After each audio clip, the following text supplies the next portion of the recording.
Hello friends, welcome to SSC coaching centre. दोस्तों, आज के वीडियो में हम चक्रवृद्धि ब्याज के प्रश्न देखेंगे, साधारण ब्याज के।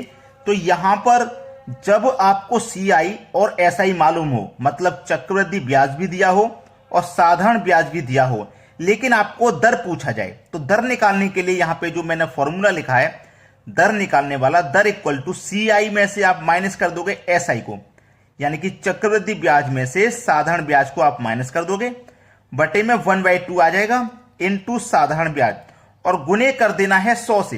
तो इस ट्रिक से आप दर निकाल पाओगे। यह प्रश्न रेलवे एग्जाम के लिए बहुत इंपॉर्टेंट है, ठीक है। तो आप इस वीडियो को पूरा देखिएगा, क्योंकि सभी बच्चे जानते हैं चक्रवृद्धि ब्याज निकालना, साधारण ब्याज निकालना सभी जानते हैं, लेकिन जब दर निकालने वाली बात आ जाती है, साधारण ब्याज भी हो, चक्रवृद्धि ब्याज भी हो, लेकिन दर नहीं पता हो, तो वो प्रश्न आपको काफी कठिन लगता है। आज के बाद ये कठिन प्रश्न आपको बहुत आसान लगेगा। बस वीडियो को पूरा देखते रहिए।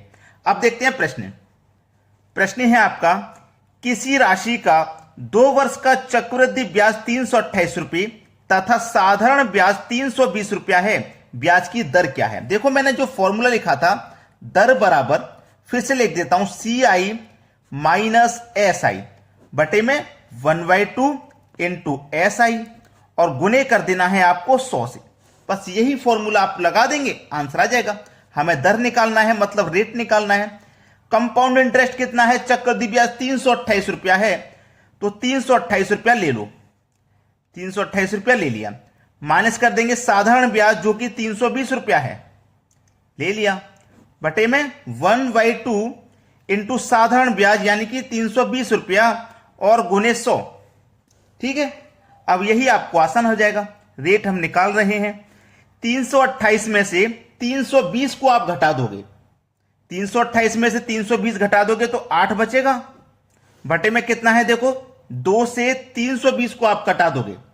भाई 2 से कटा दोगे 320 को, तो ये कितनी बार में कटेगा, ये कटेगा 2 एकम 2, 2 एकम 2, 1 बचेगा 12, 2 छिक्के 12 और 1 0, 160 बार में ये कट जाएगा, ठीक है। 160 बार में ये कट गया।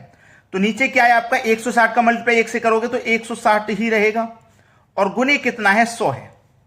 चलिए अब इसे कटाएंगे, 8 एकम 8, 8 दूने का 16 और 1 0, यानी कि 20 बार में कट गया।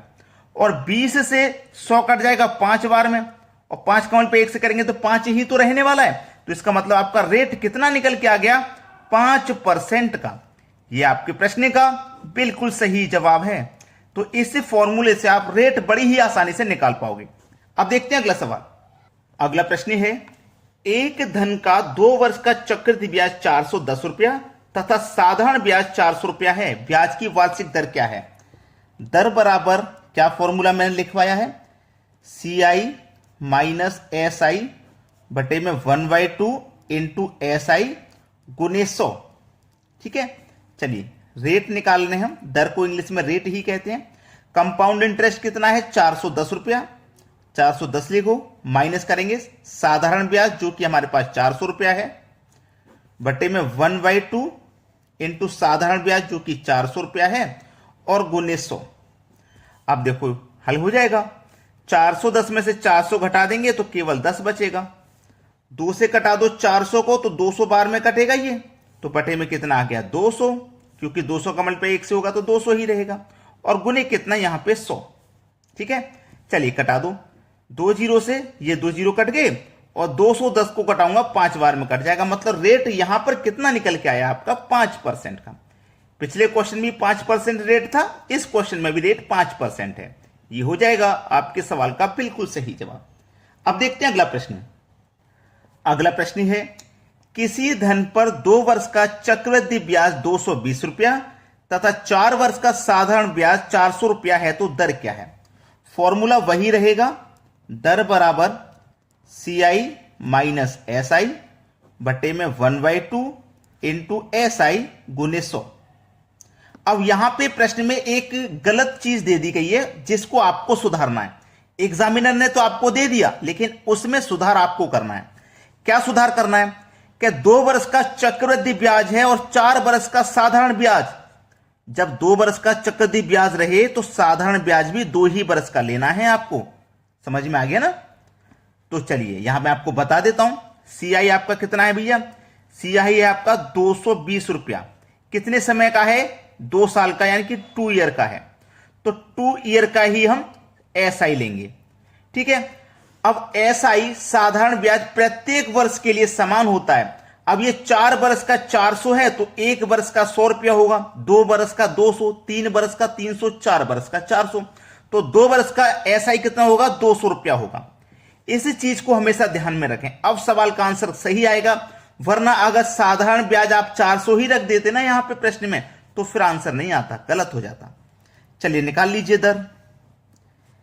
कंपाउंड इंटरेस्ट 220 रुपया, साधारण ब्याज 200 रुपया, 1/2 इंटू साधारण ब्याज 200 रुपया गुने 100 रुपया। बस सवाल यही खत्म है। 220 में से 200 घटा दोगे तो यहां पे आपका कितना बचेगा, 20 बचेगा। बटे में आ जाइए, 2 से मैंने 200 को कटाया तो 100 टाइम में कटा, 100 का मल्टीप्लाई 1 से करेंगे तो 100 ही रहेगा यहां पे, और गुने में कितना है, 100 है। अब 100 से 100 कट जाएगा तो दर आपका 20% का निकल के आ जाएगा। दर क्या है, 20% का है इस प्रश्न में। यह आपके सवाल का बिल्कुल सही जवाब है। अब देखते हैं अगला सवाल। अगला प्रश्न है, किसी राशि पर 2 वर्ष के चक्रवृद्धि ब्याज 40.80 रुपया तथा साधारण ब्याज 40 रुपया है, तो मूलधन ज्ञात करें। दर पता नहीं करना, इसमें मूलधन पता करना है, प्रिंसिपल मालूम करना है। चलिए सबसे पहले तो जो फॉर्मूला है वही रहेगा, ठीक है, वही रहेगा 1/2 इंटू एसआई गुने 100। चलिए सबसे पहले तो दर निकाल लेते हैं। कंपाउंड इंटरेस्ट 40.8 और साधारण ब्याज 40। तो देखिएगा मैं डायरेक्ट घटा देता हूं, चक्रवृद्धि ब्याज में साधारण ब्याज डायरेक्ट घटा देता हूं। 40.80 में से 40 को घटा देंगे तो 10.80 बचेगा, है ना, यही बचेगा। बटे में देखो 1/2 है। अब आपका साधारण ब्याज कितना है, 240 रुपया है। साधारण ब्याज 40 रुपया है ना, 2 से 40 को कटा दूंगा 20 बार में, तो यहां मैं 20 रख लेता हूं पहले ही, और गुने कितना यहां पे 100। चलिए दशमलव हटेगा तो दशमलव के बाद में 2 संख्या हैं तो 2 जीरो आ जाएंगे, ठीक है। अब निकाल लीजिए दर। तो देखिएगा 1 2 जीरो से तो 2 जीरो ये कट गए, 1 जीरो से 1 जीरो ये कट गया, और 2 से 8 कटेगा 4 बार में। तो इसका मतलब दर आपके पास क्या निकल के आई, 4% निकल के आई, ठीक है। दर आपके पास क्या निकल के आई, 4%। 1 साल का जो रेट है ना वो 4% है, लेकिन हमारे पास किसी राशि पर 2 वर्ष का चक्रवृद्धि ब्याज और साधारण ब्याज था। जब 1 साल का रेट 4% तो 2 साल का रेट हो जाएगा 8%, ठीक है, क्योंकि हमारे पास जो ब्याज है वो 2 वर्ष का ही तो है। तो इसका मतलब 8% का मान 40 रुपया है, ठीक है। 8% की वैल्यू 40 रुपया है। 2 वर्ष का ब्याज 40 है ना, तो 8% ब्याज लग रहा है 2 साल का, तो 40 रुपया साधारण ब्याज हमारा हो गया। 8% की वैल्यू 40 रुपया। हमसे मूलधन पूछ रहा है, मतलब 100% का मान पूछ रहा है। कैसे निकालेंगे भाई, इस 40 में इस 8 से डिवाइड कर दो, 100% का मान निकालने के लिए 100 से मल्टीप्लाई कर दो। 8 से 40 कटेगा 5 बार में, 5 का मल्टीप्लाई 100 से कर दो 500। सवाल खत्म। 100% का मान कितना आ जाएगा, 500 रुपया। यही है आपका आंसर। अब देखेंगे अगला सवाल।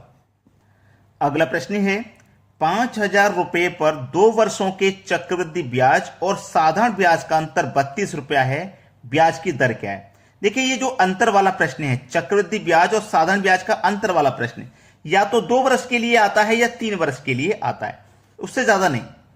तो इसे करने का तरीका क्या है, डिफरेंस इक्वल टू PR का स्क्वायर बटे में 100 का स्क्वायर। ये मैंने आपको पहले भी बताया है चक्रवृद्धि ब्याज में। ये जो है ये हम 2 वर्ष के लिए है, ठीक है, ये 2 वर्ष के लिए है। जब 2 वर्ष का अंतर हो, अंतर दिया हो या अंतर निकालना हो, इसी से निकलेगा। इस बार अंतर दिया गया, डिफरेंस हमें दिया गया 32 रुपया, तो 32 रुपया लिख लो। प्रिंसिपल दिया गया है 5000 रुपया, 5000 रुपया लिख लो। आर स्क्वायर हमें निकालना है, ठीक है, दर पूछ रहा है ना, तो आर की वैल्यू पूछ रहा है। बटे में 100 का स्क्वायर करेंगे तो 10,000।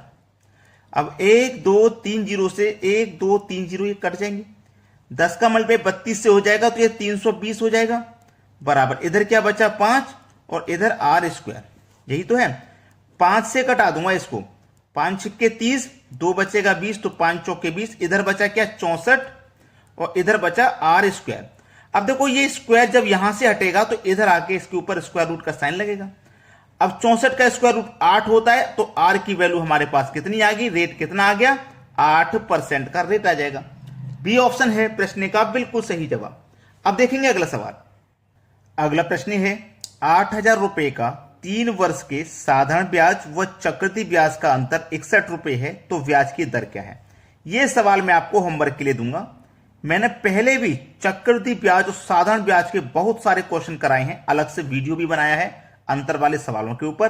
तो आपको 1 लाइक तो बनता है भाई, प्रश्न इतने अच्छे अच्छे मैं आपको लेकर के आता हूं, ट्रिक भी बड़ी शानदार, तो 1 लाइक तो करना चाहिए और 1 शेयर तो बनता है भाई। ठीक है दोस्तों, इसका आंसर आप मुझे कमेंट बॉक्स में बताएंगे क्या आएगा।